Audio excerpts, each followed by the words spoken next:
Hello everyone, welcome back my YouTube channel. I am Manali. Today is the topic reasoning analogy के missing number के questions. तो सामने screen पर एक question दिख रहा होगा जिसे 95% लोग इस लॉजिक को गलत लगा देते हैं। अगर आप इसे 5 सेकेंड में निकाल लिए तो आप जीनियस हैं। मैं मान लूंगी कि आप जीनियस हैं, आप टैलेंटेड हैं। तो चलिए हम इस लॉजिक को सॉल्व करते हैं और देखते हैं कि 245 का संबंध किस तरह इसके साथ है, यानी 41,625 के साथ। उसी तरीके से 311 का संबंध क्या होगा यह हमें पता करना है। ठीक है, तो चलिए हम लॉजिक लगाते हैं। लॉजिक हमें कुछ समझ में नहीं आ रहा है कि 245 और ये 41,625 क्या हो गया। अगर आप ध्यान से क्वेश्चंस को नोटिस करेंगे तो ये देखिए, ये है 25, ये है 6, ये है 16 और ये है 4। कैसे देखिए, 5 का स्क्वायर क्या होता है? 5 का स्क्वायर 25। 4 का स्क्वायर क्या होता है? 4 का स्क्वायर क्या होता है? 16 होता है। और 2 का स्क्वायर क्या होता है? 2 का स्क्वायर क्या होता है? 2 का स्क्वायर होता है 4। ठीक है, 2 का स्क्वायर 4 होता है। यहाँ तक समझ में आ गया आपको? ने क्या किया, ये 245 जो था, यहाँ पे जो पीछे वाला नंबर है 5 का स्क्वायर 25, 4 का स्क्वायर 16 एंड 2 का स्क्वायर 4। देन उसी के अकॉर्डिंग 301 का हमें पता करना है।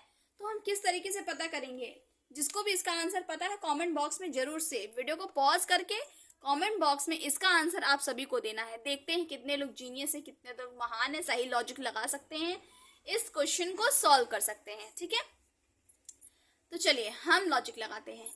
जिस तरीके से हमने इसको सॉल्व किया उसी तरीके से अब हम इसे सॉल्व करेंगे।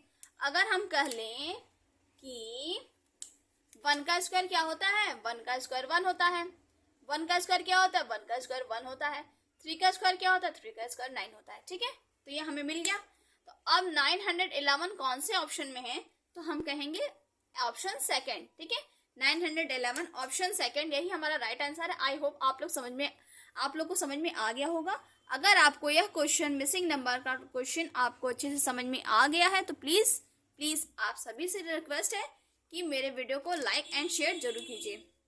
चलते हैं हम हमारे नेक्स्ट क्वेश्चन की तरफ। चलिए, तो हमारा नेक्स्ट क्वेश्चन दिया गया है, किसी सांकेतिक भाषा में DAC को PAI लिखा गया है तो CBE को क्या लिखा जाएगा उसी सांकेतिक भाषा में। अगर इस तरीके के प्रश्न आ जाए एग्जाम में तो आपको बिल्कुल भी कंफ्यूज नहीं होना है। बहुत ही इजी तरीके से क्वेश्चन को सॉल्व करना है, बिना डरे बिना घबराए। सिर्फ प्रैक्टिस की जरूरत है। अगर आप मेरे वीडियो में डेली आते हैं तो मेरे वीडियो से आपको बहुत सारा प्रैक्टिस करने को मिलेगा और आप एग्जाम में बहुत अच्छे नंबर से पास हो सकते हैं। तो चलिए देखते हैं क्या आता है। अगर इस तरह के क्वेश्चन एग्जाम में पूछ लिए जाए तो हमें कैसे सॉल्व करना है यह हमें पता करना है।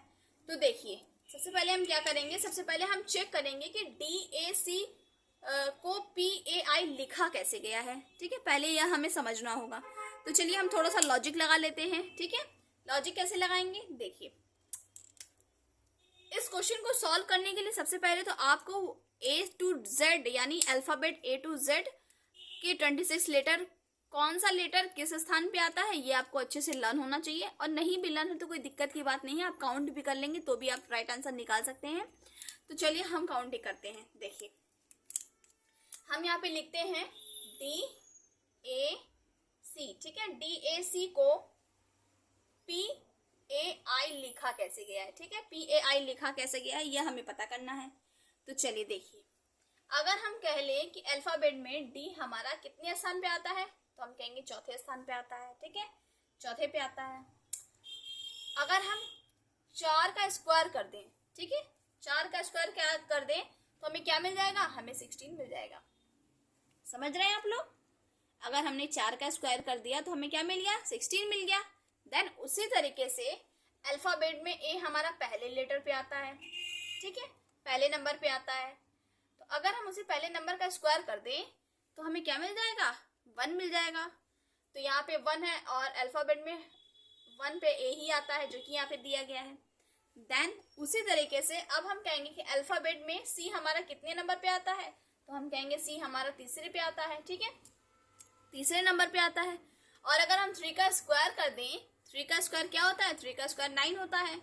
तो अल्फाबेट में 9वें स्थान पे क्या आता है? तो अल्फाबेट में आप कहोगे कि 9वें स्थान पे आई आता है।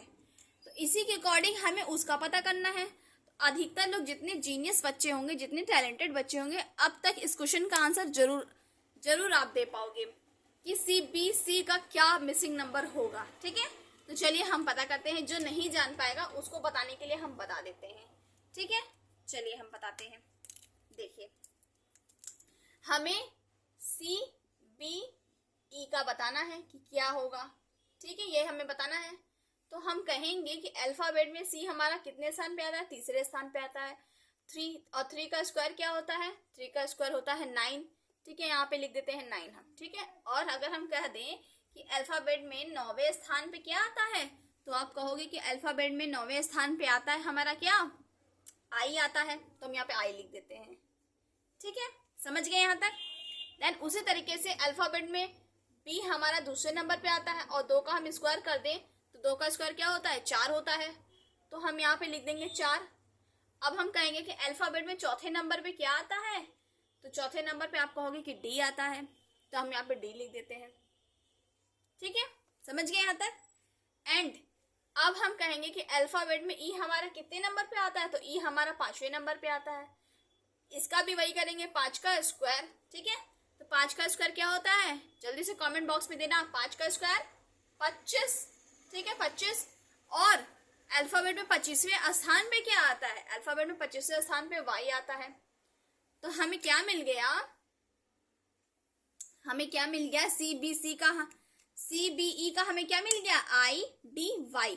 अब देखिए, चारों ऑप्शन में से IDY किस ऑप्शन में है?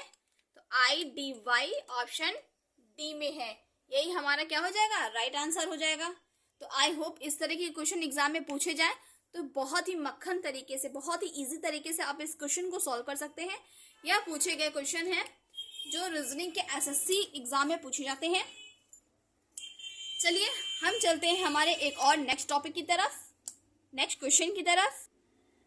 चलिए, सामने स्क्रीन पर आपको एक क्वेश्चन दिख रहा होगा। पूछ रहा है कि अगर A का रिलेशन 25 है तो 2 का रिलेशन क्या होगा। ठीक है, 2 का रिलेशन क्या होगा यह हमें बताना है। तो अधिकतर बच्चे क्या करेंगे? सिंपल सा लॉजिक लगा लेंगे। वो करेंगे 1 का मल्टीप्लाई 25 से कर देंगे तो हो जाएगा 25। देन उसी तरीके से 2 का मल्टीप्लाई फिर वो 25 से कर देंगे, आ जाएगा 50 और बोल देंगे 50 राइट आंसर है। लेकिन यह रॉन्ग आंसर है, क्योंकि ऑप्शन में 50 तो कहीं दिया ही नहीं है। ठीक है, 50 तो कहीं दिया नहीं है, तब वो क्या करेंगे? तो हम चलते हैं सही लॉजिक लगाते हैं। सही लॉजिक लगाने के लिए हम क्या करेंगे? थोड़ा सा माइंड का यूज करेंगे। चलिए अब हम सही लॉजिक लगाते हैं। सही लॉजिक क्या होगा? देखिए, अगर हम 1 में +4 कर दें, ठीक है, 1 में +4 कर दिए तो हो गया क्या? 5। और हम 5 का स्क्वायर कर दिए तो क्या होगा? 25, जो कि यहाँ पे दिया गया है। देन उसी तरीके से ये 2 है तो हम यहाँ पे लिखेंगे 2 + 4। ठीक है, 4 वही लॉजिक के हिसाब से। तो अब हम ऐड करेंगे तो क्या हो जाएगा? 6। और अब हम कह दिए 6 का स्क्वायर क्या होता है? 36। ठीक है, देखिए चारों ऑप्शन में 36 कौन से ऑप्शन में है? तो आप कहोगे कि ऑप्शन A में है 36। ये हमारा राइट आंसर हो जाएगा। और इस क्वेश्चन मार्क वाले स्थान पे क्या मिल जाएगा हमें? इस क्वेश्चन मार्क वाले स्थान पे हमें मिल जाएगा 36। This is the right and final answer.